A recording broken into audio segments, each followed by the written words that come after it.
Good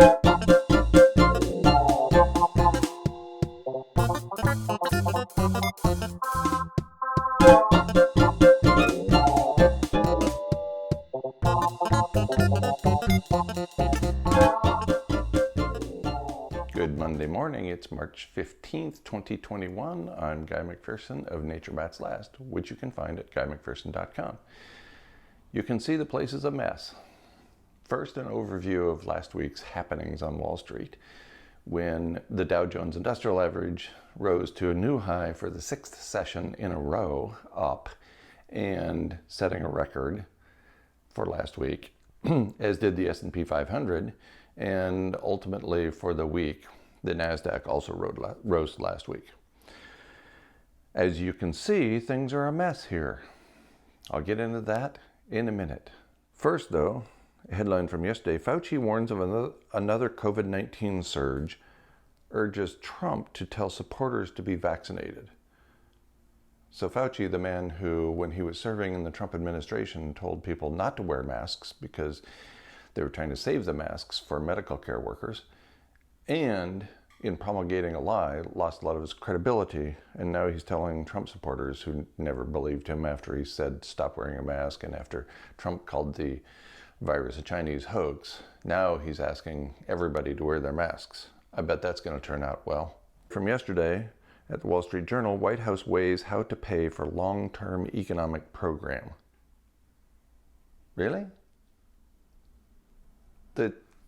The U.S. debt has been greater than has been able to be paid off with all the currency ever printed in the history of the world, plus all the gold ever mined in the history of the world, since at least the Obama administration. I don't think we're going to fix this debt problem, Biden's promises notwithstanding. I think this is just another opportunity to distract and divide the masses. Maybe it's just me.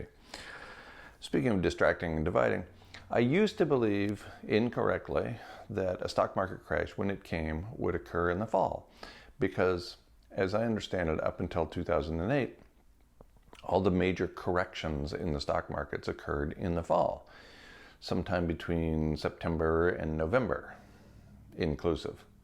But then, several times since 2008, there have been major corrections in the stock markets, and most notably the one that happened a year ago tomorrow in 2020, when, as the Wall Street Journal reports sometime later, the day coronavirus nearly broke the financial markets.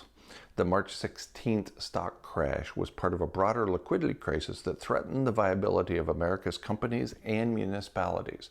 That sounds like a bad thing. In light of that information and much more, I've been encouraging people for a long time to live with the kind of urgency that I'm trying to live. And that includes, at least for today, taking Ron Schoch's advice. You're going to die anyway. I got this t-shirt in the mail when I was living on the homestead I created in New Mexico. So I went right away to ronschoch.com so I could send him a thank you note. I sent him a thank you note and he responded right away with a "You're welcome, love your work." And then I went to ronschoch.com and he'd already been dead for a couple of years. So this is really interesting because he sent me a response from the grave. So here's the entirety of his advice, apparently from his final stand-up comic tour.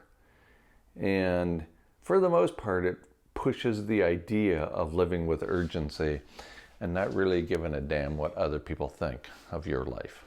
So I like that part. And this character has been living that way, as nearly as I can tell, for his entire existence. Or hers, or its, or theirs. To the stock markets then. So right after the stock markets open in the United States, after the 30-minute lag, CNBC reports Dow opens higher as blue chip index looks to add to record. And sure enough, the Dow is up 140 points, NASDAQ and the S&P 500 are both flat. And with all that in mind, we're out of here. There's a reason all these boxes are on the floor. Some of them are even full. And the reason is they're going into those big boxes that are headed to Vermont. And we're going to go there too, because this guy says so. This character says we're moving to Vermont, and we're taking his word for it, even though he has very little to say, or she, or they. So there you go.